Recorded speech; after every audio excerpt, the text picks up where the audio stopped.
खबरें में खुश आमदेद। मेरे साथ अरविंद भट्टी साहब, तैर मलिक साहब, मैं हूँ सईद। नाज़रीन, आज हमने जो टॉप स्टोरी किया है, चूज़ की है, वो महंगाई है। बाकी ये बड़े जमहूरियत का हौसला तो आप रोज़ाना टीवी पर स्क्रीनों पर देख रहे होते हैं। पेट्रोल महंगा क्या करना बहुत ज़रूरी है और क्या इसकी वजूहत हैं और इसका क्या कोई रिएक्शन आएगा, इस पर बात करेंगे। मरासले पर क्या जुडिशल कमीशन बनाया जा सकता है या नहीं, या यूँ ही खाक उड़ाई जाएगी। इमरान खान कौन सा तगड़ा शो लगाने के एक अज़ाइम रखते हैं, इस पर भी बात करेंगे। और बिजली की बचत के लिए हुकूमत कौन से फैसले लेने जा रही है।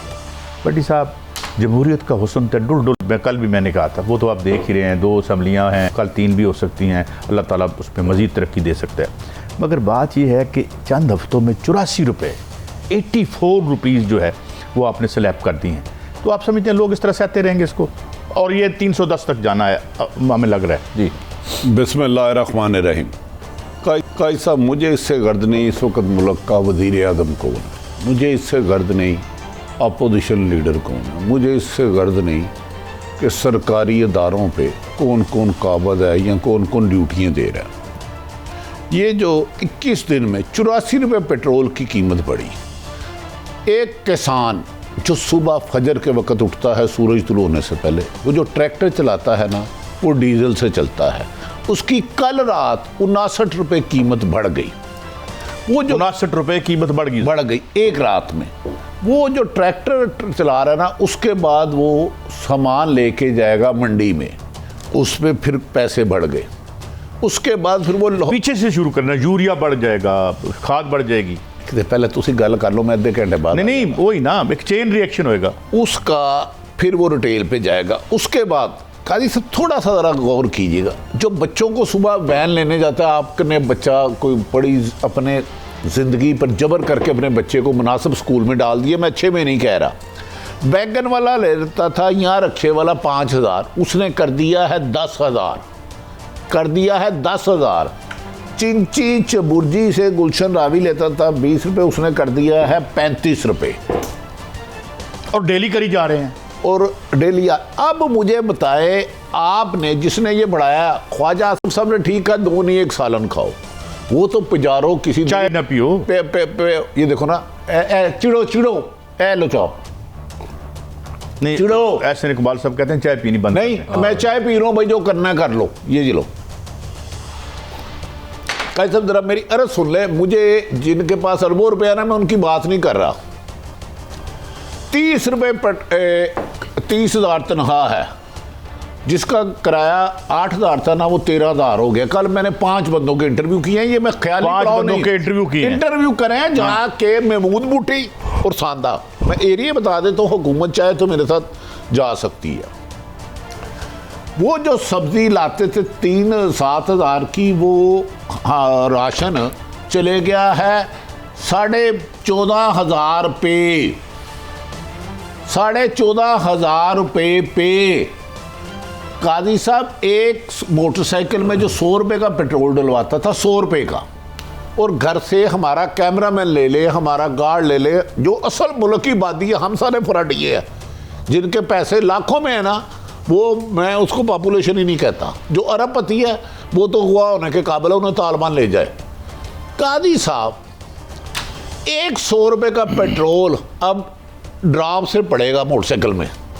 अब मोटरसाइकिलें आप घर में खड़ी करोगे, बच्चों को कंधों पे उठाओगे, रास्ते में बिजली नहीं होगी, लाइट नहीं होगी, उस सड़क पे आप कर्फ्यू नुमा फजूलात पैदा कर रही है ये नवाज शरीफ खानदान। कर्फ्यू आज मरियम नवाज ने क्या कहा, सिर्फ एक बात, दुखी दिल थे, हाँ दुखी दिल थे, शहबाज शरीफ साहब ने 1 रुपया भी इस पेट्रोल की कीमत नहीं बढ़ाई, 84 रुपये बढ़ गई। नहीं, लेकिन मलिक साहब, आप नवाज शरीफ साहब ने इससे बड़ा एहतजाज करता हूं, मैं भी इमरान खान साहब का नाकद सब नहीं। वो आज जो मरियम ने ना, सिर्फ 1 सेकंड, काजी साहब अल्लाह का वास्ता, आज मैं दुखी हूँ आपकी जान, मैं आपके दुख में थोड़ा इजाफा करूँ, चल करें तो मियां नवाज शरीफ साहब ने बड़ा एहतजाज किया, इस पर जरा सुने जो कीमत बढ़ी। क्यों भट्टी साहब, ये भाई ताज़ा है या? मलक साहब, मुझे मैं आज ना, प्लीज आप बात करें। बहुत कम सैली वाले लोगों से मिल के नहीं करें आप बात, बहुत कम।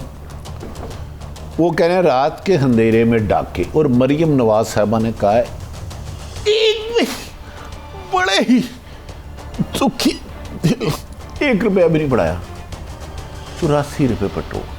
कहती हैं सारी इमरान खान का कसूर है। 1981 से आप इक़्तिदार में हो, इमरान खान के ये 3.5 साल निकाल दो यार। दूसरा, रात के अंधेरे में डाका किसने मारा? इनके भाई ने, हुकूमत ने बढ़ाया ना, इनकी जमात ने सर। चलो यार, मैंने वो डाका भी एन भट्टी तो नहीं है, एन नवाज मलक साहब, काजी साहब। अच्छा, रात के अंधेरे में डाके का इनको फिक्र है। जिस में फ्लेट में रहते हैं उसकी मुझे कीमत बता दें, उसको डाके का अंदाजा हो सकता है? उसको गरीब के माथे पे आने वाला पसीना, उसकी माँ के चेहरे पे आने वाला करब, वो बंदा महसूस कर सकता है जो 5 अरब के फ्लैट में रह रहा है, जिसकी नीचे पार्किंग का 1 घंटे का ठीक 4,000 रुपया है। बड़ी साहब यार अजीब आप लोगों से बसतशुदा। ये आ गया DGISP ने बयान दिया कि ये साजिश नहीं है। 2 दिन आपने हमें वहां गेज रखा। इमरान खान आते हैं मेरे खिलाफ साजिश है, वो आते हैं ये साजिश नहीं है। तो ये क्या है? ये मैं आपको इस ब्रेक के बाद, हम ये नौहागरी तो अब करनी पड़ेगी, एक ब्रेक के बाद हाजिर होते हैं, हमारे साथ रहिए।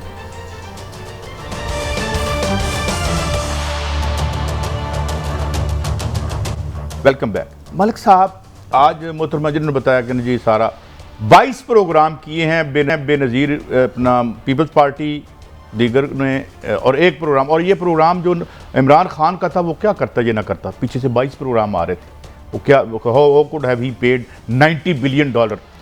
तो ये क्या अब इमरान खान इतने ताकतवर हैं कि अपोजिशन में बैठ के, बाहर बैठ के वो कीमत में इजाफा कर रहे हैं?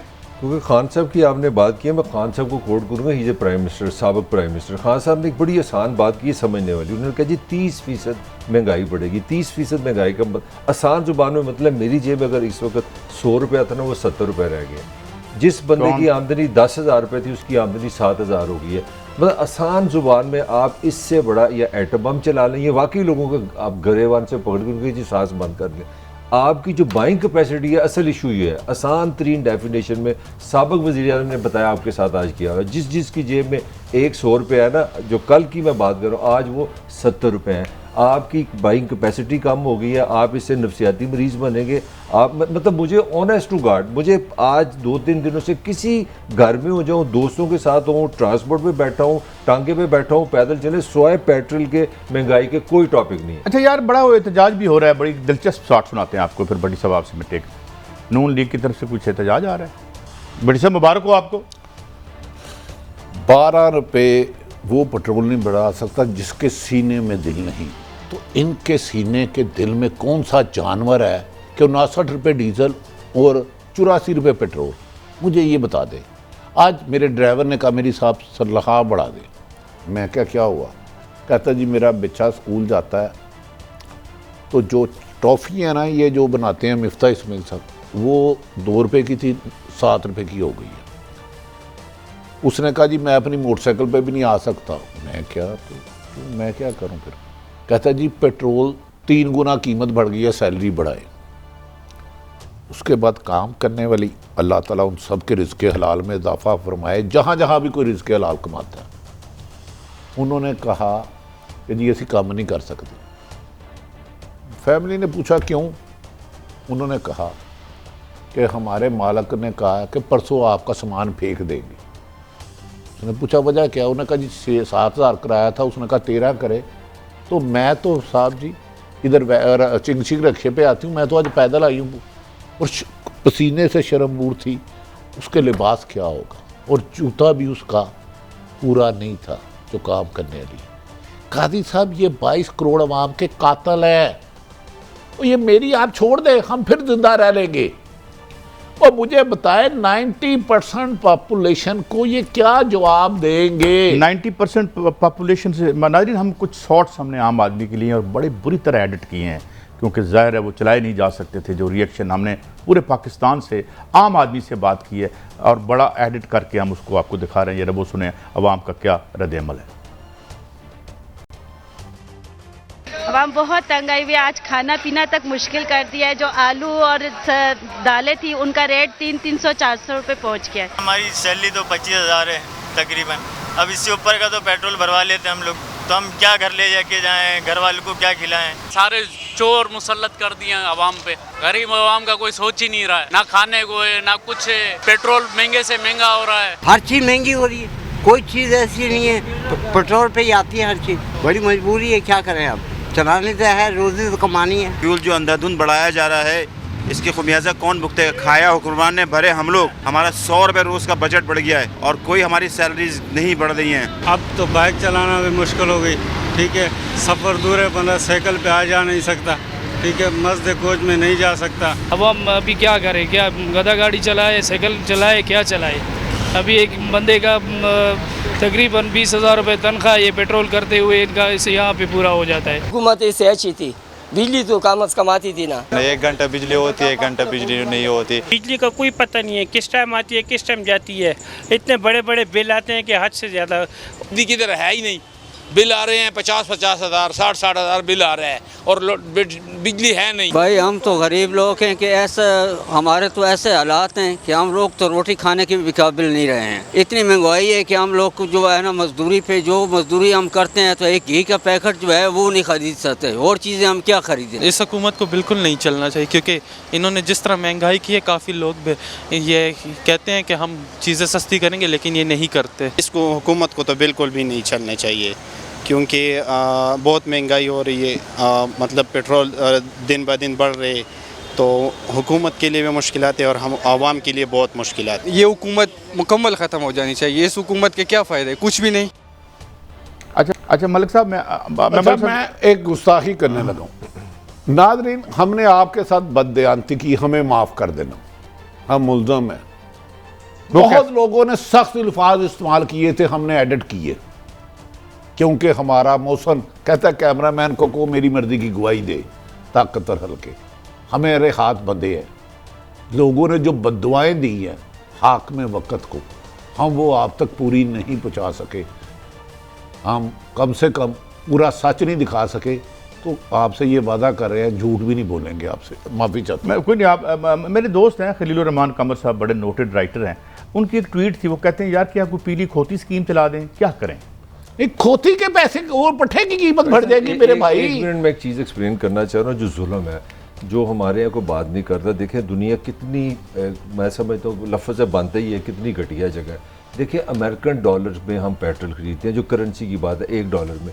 अब जिस मुल्क का ये करेंसी है ना, वहाँ पे आम आदमी की 1 साल की आमदनी है 60 से 70 हज़ार डॉलर। इस मुल्क के आम आदमी की आमदनी है 1 साल में $1700।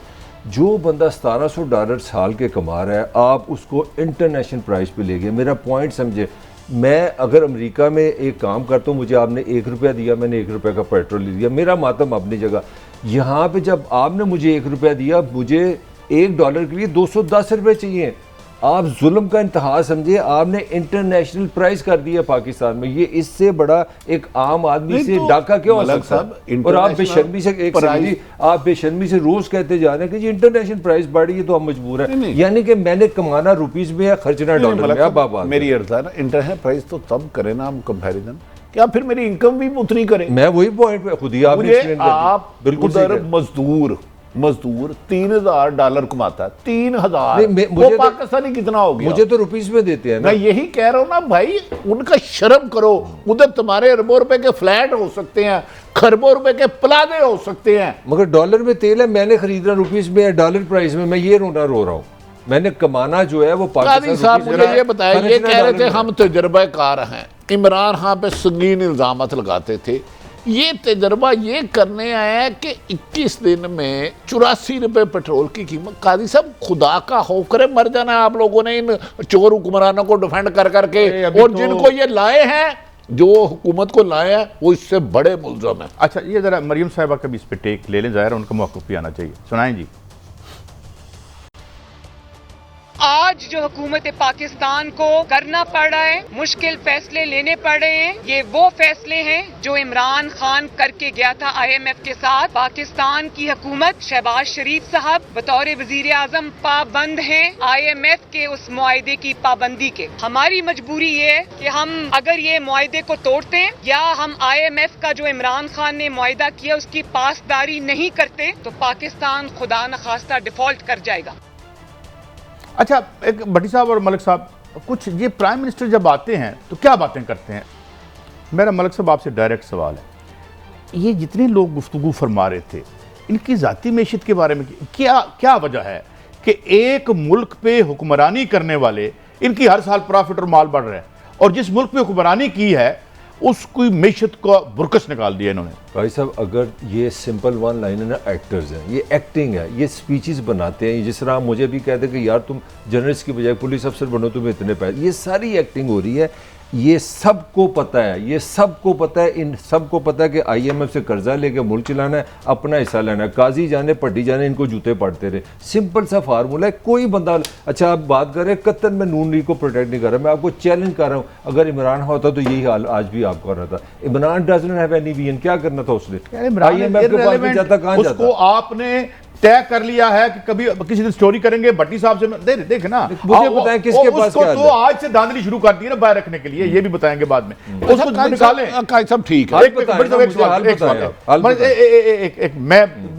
मैं बताता हूँ, दुनिया में हर जगह महंगाई है मगर कहीं नहीं भी है। मसलन चाइना में महंगाई नहीं हो रही, चाइना में 70 साल से इन्फ्लेशन उसी जगह। बहुत अच्छी बात है, पास में किस तरह करेंगे ये बताएं। मैं कहता हूँ वहाँ पे हेल्थ वहाँ पे ट्रांसपोर्ट, सुनो ना, एजुकेशन। और प्राइम मिनिस्टर साहब का कौन सा क्या नाम है अस्पताल का जो साहब का प्राइम मिनिस्टर लंदन में बैठे हैं? की नाम उस अस्पताल का प्राइवेट? कोई नहीं। उस कॉलेज की फीस बताएं जो कॉलेज वो चला, ये पाकिस्तान चलाते हैं। काजी साहब ये दुकानदार हैं भट्टी साहब। काजी साहब इमरान खान को सारे इल्जाम दे रहे हैं, मैं भी ना कदर हूं।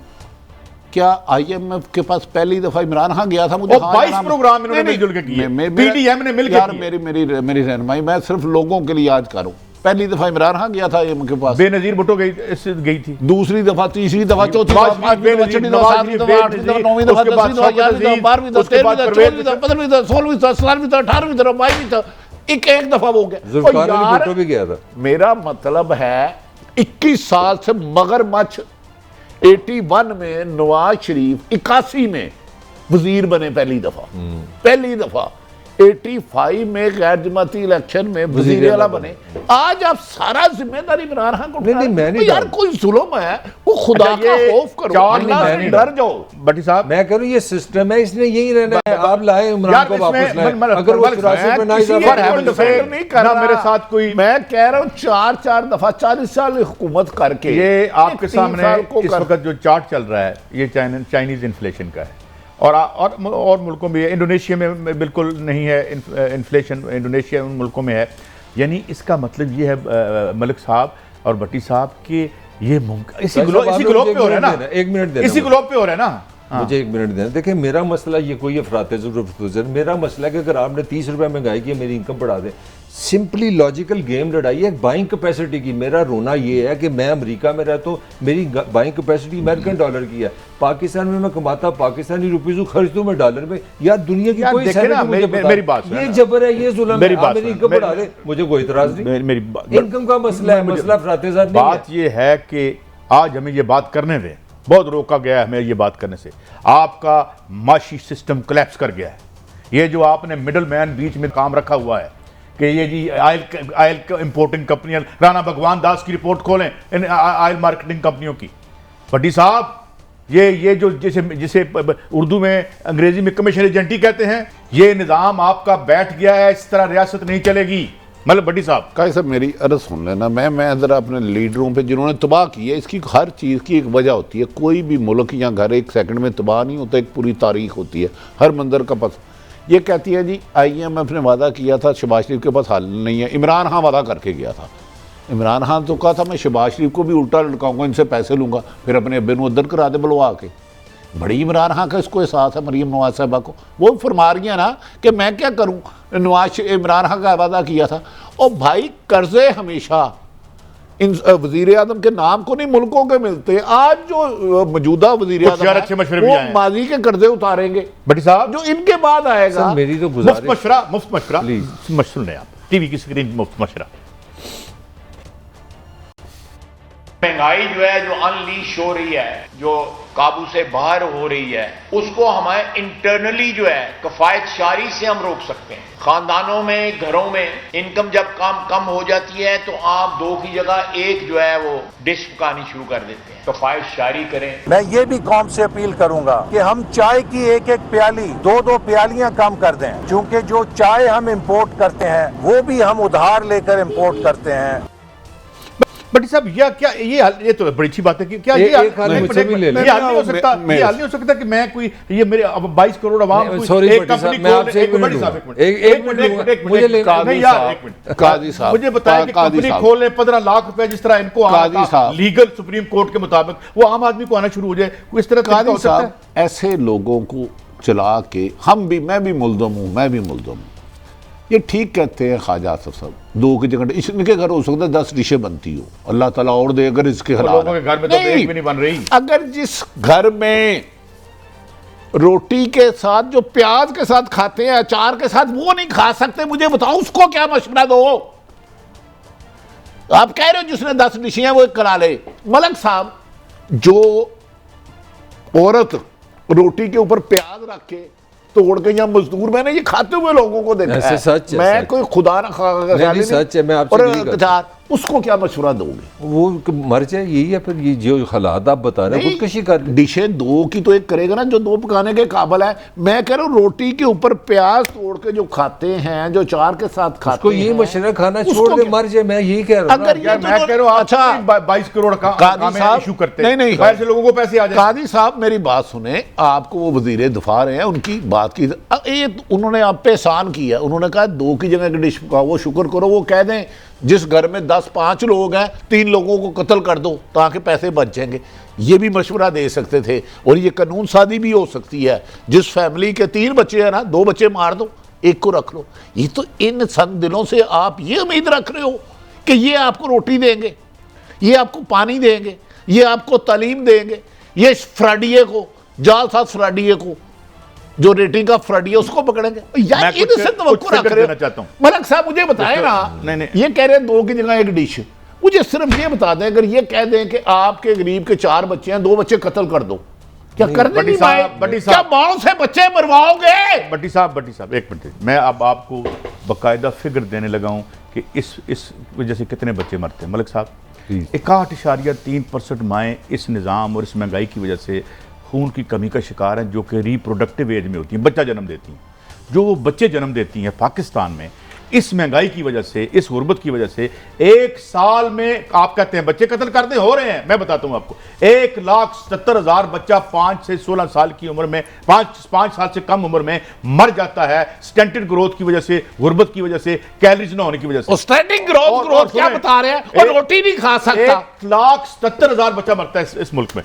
किस वजह से मरता है? खुराक जो उसके जिस्म को चाहिए वो पूरी नहीं दे सकते, इसलिए मरता है। मैस किलिंग नहीं है ये? नहीं, मैस किलिंग है। वो आप दोनों वाली बात मुझे याद आ गई कि एक पाकिस्तान में 2 पाकिस्तान है, एक हुक्मरानों का पाकिस्तान है, एक पाकिस्तान का पाकिस्तान है। मैं एक छोटी सी तंज जो भट्टी साहब ने की, मैं कहना चाह रहा था, मुझे याद आया 6 महीने पहले लाहौर दुनिया की फिजा सबसे गंदी थी।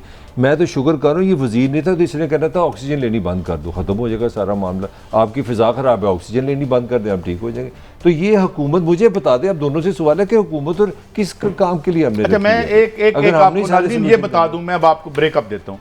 पाकिस्तान में ऑलरेडी 38.8% जो लोग हैं वो, उनकी हाइट पूरी नहीं होती खुराक ना होने की वजह से। जैसे स्टैंडर्ड ग्रोथ का मैं तर्जमा करके बता रहा हूँ, या वेस्टेज जिसे आप कहते हैं। इसमें तकरीबन जो माशाल्लाह सिंध जो है वहाँ पे ये कोई 50% के करीब है। बलोचिस्तान में जो इससे भी ज़्यादा है। बाद भट्टी साहब ज़िले ऐसे हैं हमारे पसमानदा इलाकों के कि वहाँ पे इस तरह की जो सेहत का आलम है, जहाँ उनके कद छोटे रह जाते हैं, कॉग्निशन, सीखने का अमल। अच्छा, अब मैंने बड़ी कमाल की बात, बड़ी जल्द सुनिएगा। हम कहते हैं ना ब्रेन ड्रेन हो गया। ब्रेन ड्रेन क्या हुआ कि बंदे ने डिग्री ली और बाहर चला गया? नहीं, सबसे बड़ा ब्रेन ड्रेन ये हो रहा है कि आपकी आधी पॉपुलेशन, बच्चे ज़हनी तौर पर माजूर कर रहे हैं आप। इससे बड़ा कौन सा ब्रेन अच्छा, एक छोटी सी डाटा इसी में मैं ऐड कर दूं, पाकिस्तान की 1/3 पॉपुलेशन कुछ 7 करोड़ बनती है।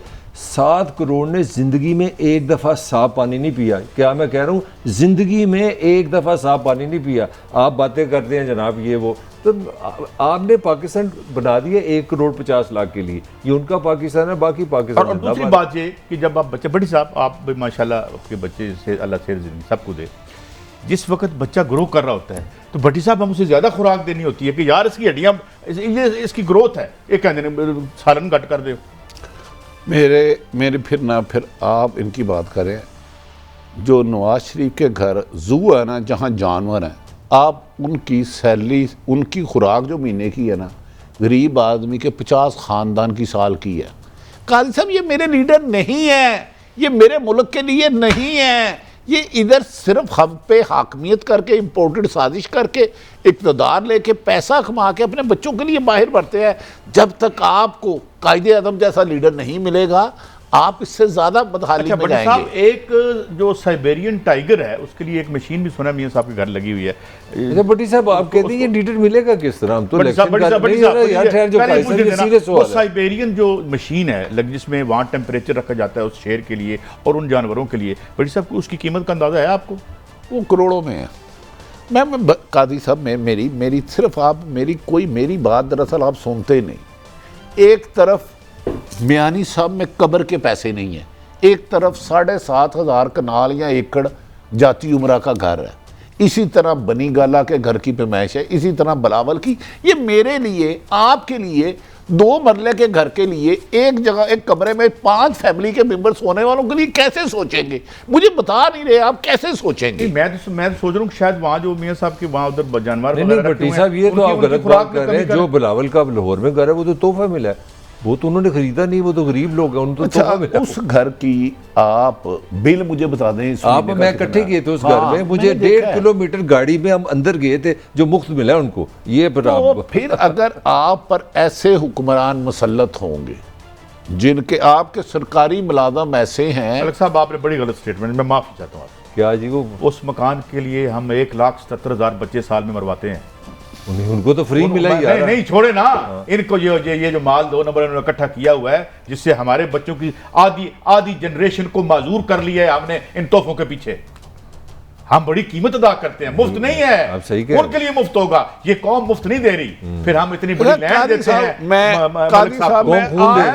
आपकी इजाजत से और आपकी दोनों की इजाजत से जंगलात दिए हैं, जमीन दी है मलिक साहब, हाउसिंग सोसाइटी खोल ले भाई, 22 करोड़ बंदे। अच्छा खाजा साहब, अगर मैं भी प्रोग्राम में थोड़ी सी बात कर लूं, बाकी प्रोग्राम के बाद कर लेंगे। चले करें आप। अगर मलिक साहब कोई ऐसा, जितने सरकारी इदारे हैं, अदलिया है, ज़कात अशर है, इनके जितने भी अखराजात हैं वेबसाइट पे इनकी आए, गाड़ियों का फ्यूल कितने लगता है, इस पे पेट्रोल कितने, बिजली के पैसे कितने लगते हैं, तमाम अखराजात आए।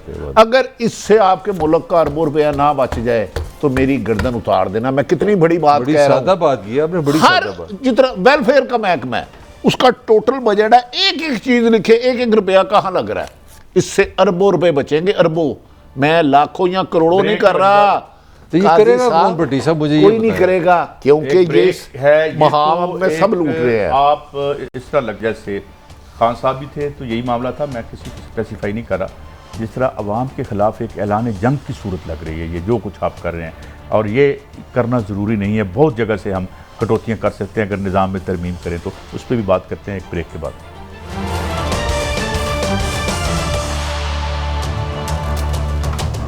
Welcome back. अच्छा भट्टी साहब, ये फरमाइएगा और मलिक साहब आप भी, कि ये अहमियत है अब इस मरासले पे जुडिशल कमीशन बनाओ, ये बनाओ, ये जो हमें खिलौने दे के बहलाया जाता है, हमें पता है हमारी क्या औकात है, हमें वो कैसे डील करते हैं, ये सारे बता चुके हैं। कल जनरल रजा आए हुए थे ना, तो उन्होंने बता दिया कि जिस तरीके से हम आपको माफ़ कर देंगे और आपकी सजा की तवा सर जुर्म तो माल खुआ के अपने मुल्क दी हड्डियां भी तुम देती हैं। तो लोड़ है दफा करो यार, सर पता है सारी की औकात है। काज से मैं माफ़ी चाहूँगा, ये साजिश किसी के खिलाफ भी होती। 2 दफ़ा कौमी सलामती कौंसिल का इजलास हुआ, कोई ना कोई बड़ी बात हुई तो होगी, वरना इतना तो टाइम किसी के पास नहीं होता। प्राइम मिनिस्टर हो, काबीना हो, प्राइम मिनिस्टर तो उसने करवा ली, वरना वो भी नहीं होनी थी। नहीं, उसके बाद आर्मी चीफ हो, DG ISPR सब कहते हैं ये नहीं हुआ। कल 2 दिन ये बहस होती रही, रात को पेट्रोल बढ़ गया। अगर ये सच है तो काजी साहब फिर इस मुल्क को अल्लाह ही आफत है। इसके हकायक आने चाहिए, इसके एक एक लफ्ज़ सामने आना चाहिए, कौन शामिल था, क्या उसमें लिखा था। लेकिन ये इमरान खान गलती कर रहे हैं, खाली कमीशन बना तो ये गोल हो जाएगी। ओपन हो हेयरिंग, मैं भी जाके सुनूँ क्या लिखा क्या नहीं। इन कैमरा हेयरिंग ना हो, अगर ना फिर तो ये ज़ीरो हो जाएगा। आपने उसामा बिन लादेन के हुआ के कितनी वो लोग बनाए, कमीशन कभी आज तक कोई नतीजा हुआ? इसके फैक्ट्स आने चाहिए काजी साहब। ये 22 करोड़ अवाम भेड़ बकरियां नहीं हैं। इनके ऊपर अगर 22 करोड़ झूठे या जाली इलेक्शन कराते हैं, आप अनाउंस करते हैं, तो अमेरिका एक बंदे से नाराज हो तो पूरी हुकूमत चले जाए। और उसके बाद क्या इतलाएं आ रही हैं, भारत के साथ तजारत करो, और बाद खबरें जो र्यूमर होगी, झूठ होगी, इसराइल को तस्लीम करने की बातें हो रही हैं।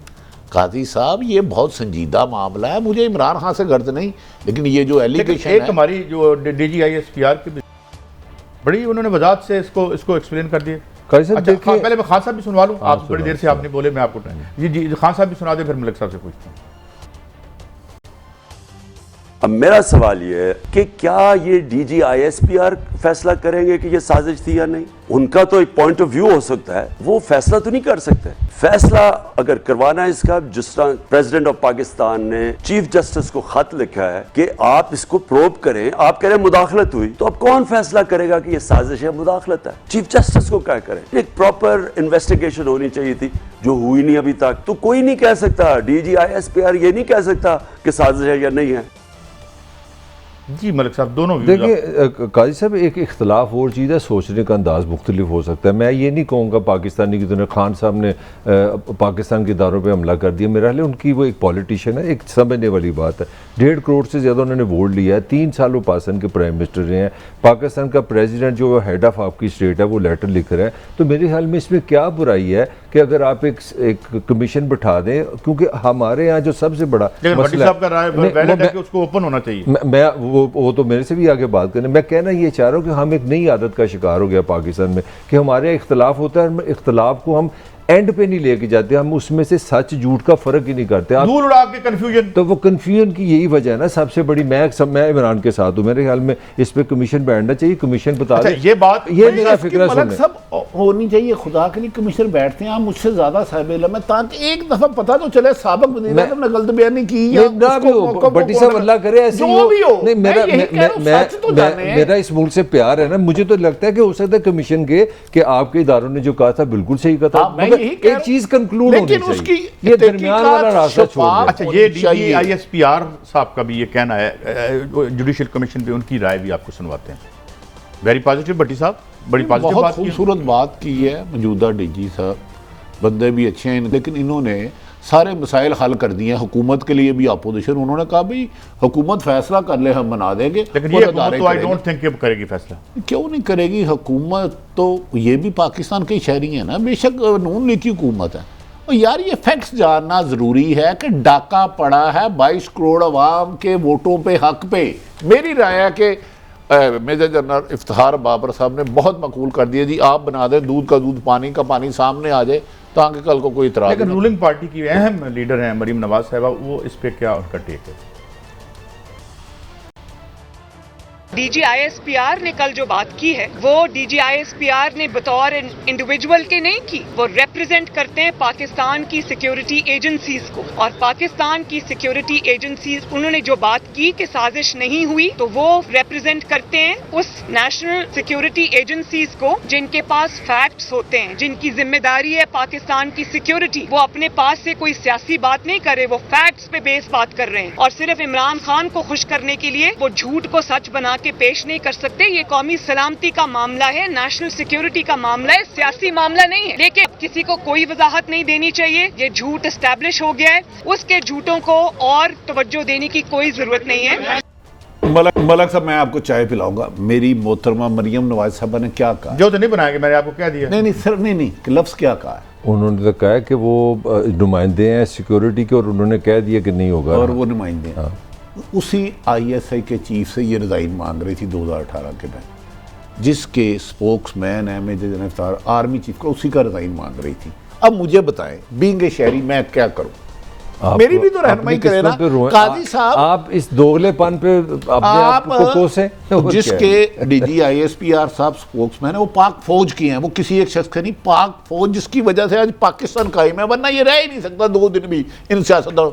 उसके स्पोक्समैन, ठीक है, उन्होंने कहा एजेंसियों वाले ग्राउंड रियलिटी देते हैं, सच देते हैं, एजेंसियों को 4 दफा जिक्र किया।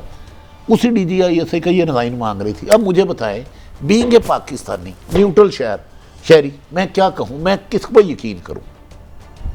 मेरी उलझन में तो निकाले ना, मेरा भी तो ये पाकिस्तान ना रहा। अगर कोई चीज नहीं है इसमें, जिस तरह के क्लेम एक साइड कर रही है मलिक यार, मैं उनके दावे की करो मलिक साहब, आप भट्टी साहब का जो पॉइंट है ना, देखें वो कह रहे हैं कि अगर मैं कहूं कि आप गलत हैं, ठीक है, एक दफ़ा आप कहते हैं आप बहुत अच्छे हैं, तो ये तो एक दोगलेपन की इंतहा है ना। मरियम अगर समझती है कि ये इदारे सच बोलते हैं, ये बड़े न्यूट्रल होते हैं, इनकी तहकीकात बिल्कुल साफ़ सुथरी होती हैं, तो 2-3 साल पहले फिर हवा में बातें की हैं, ये भट्टी साहब बात कर रहे हैं। वो पूछ रहे हैं कि मैं ये बात क्यों भट्टी साहब, ये अब सच बोला कि पहले सच जब ये इन दोनों शख्सियत डीजीआई का भी रिजाइन मांग रही थी और आर्मी चीफ का भी।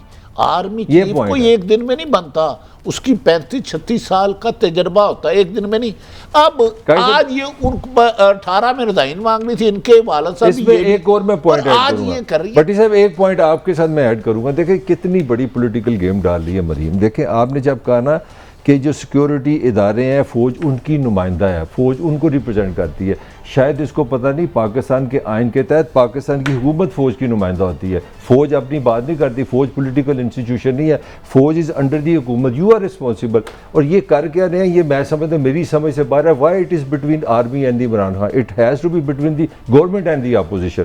फ़ौज की नुमाइंदा कौन होती है आप बताएं मुझे?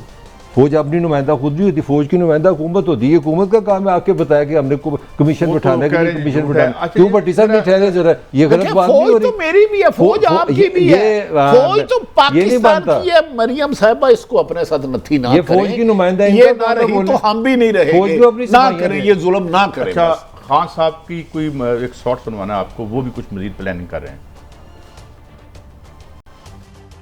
मैं अब बड़ी एक तकड़ी शो करने लगा हूं। मैं अभी बताऊंगा नहीं कि वो है क्या, लेकिन करने लगा हूं। मैं आप सबको कहता हूं कि आपने उसके अंदर शिरकत करनी है। कोई भट्टी साहब आपके पास इतला है इस हवाले से? देखिए, वो टिक्कर ही GNN पे चल रहे हैं, कौम इतवार की रात 9 बजे एहतजाज करे। कब तक एहतजाज करोगे यार? कादी साहब, अब बात ये किसी एक जमात की नहीं रह गई। अब 22 करोड़ अवाम ने, उसमें मैं भी हूँ, उसमें आप भी हैं, उसमें झोंपड़ी में रहने वाला भी और महल में रहने। कुछ स्ट्रेटजी तो बनाई होगी। अच्छा, मुझे एक और आइडिया आप दोनों से पूछ, जितना महंगा पेट्रोल है, क्या आप इस मुल्क में लॉन्ग मार्च हो सकता है? लोग जा सकते हैं दूसरे शहरों में गाड़ियों में बैठ के? ये कि इसलिए तो नहीं महंगा कर रहे कि लॉन्ग मार्च ही ना हो सके?